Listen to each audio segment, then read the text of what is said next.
The Apostles' Fast. Yesterday we began the Apostles' Fast, and this is one of those fasting periods that oftentimes flies under the radar because it doesn't always happen at a set exact time every year.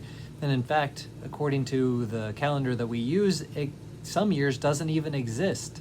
The Apostles' Fast always goes from the second Monday after Pentecost, because of course that first week after Pentecost is a fast-free week, goes from the second Monday after Pentecost until June 29th, which is the feast of the Apostles Peter and Paul.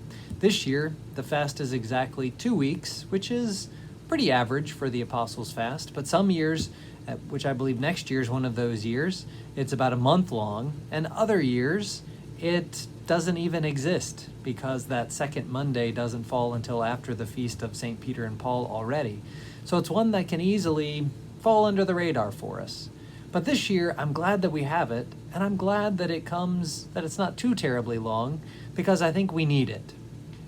Fasting, and this fast in particular, can help us to refocus. And it seems like that's what we need. At least, I think that's what I need. We're all worn, we're tired, and of course you're thinking, but doesn't fasting make us even more worn and tired? Yeah, but often it makes us worn and tired in a healthy way.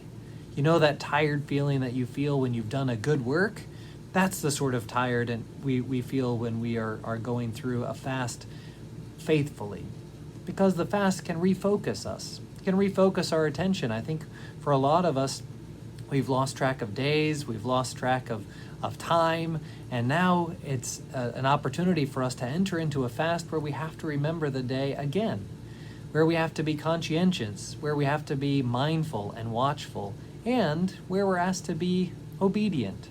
And perhaps during this time it would be good for us to be able to refocus ourselves and to be able to look to watchfulness, mindfulness, and obedience as good qualities to be learning.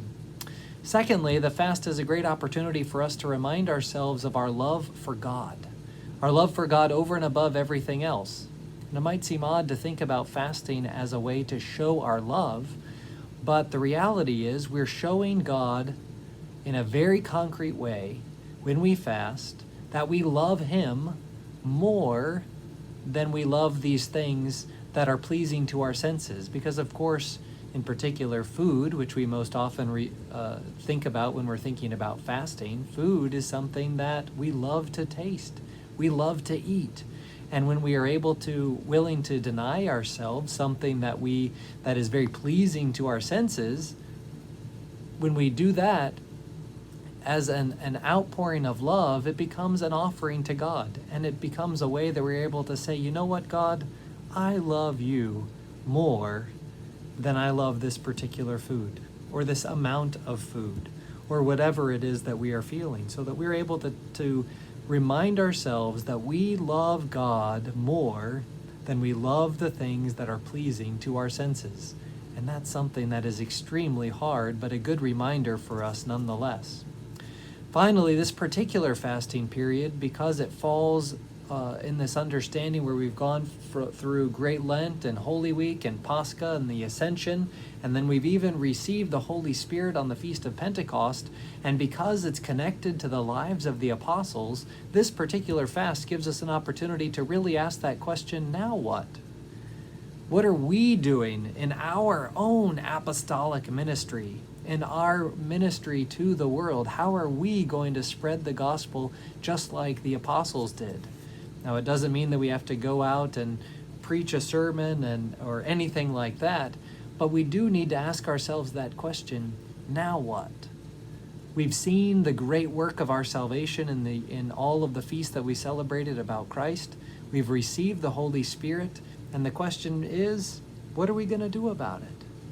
What better way to find and receive discernment than during a period of fasting, when we refocus ourselves, when we remind ourselves that we love God over and above everything else?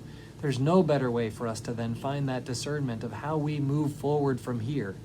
And that's exactly what we need, at least for me. I know I need to focus.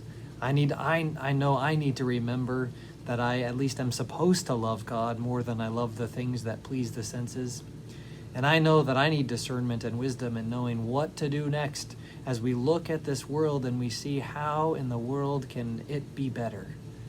And Lord willing, a fervent fast, really disciplining ourselves and really refocusing ourselves and reminding ourselves of our love for God will give us exactly the discernment that we need. May this fast be a blessed one for all of us.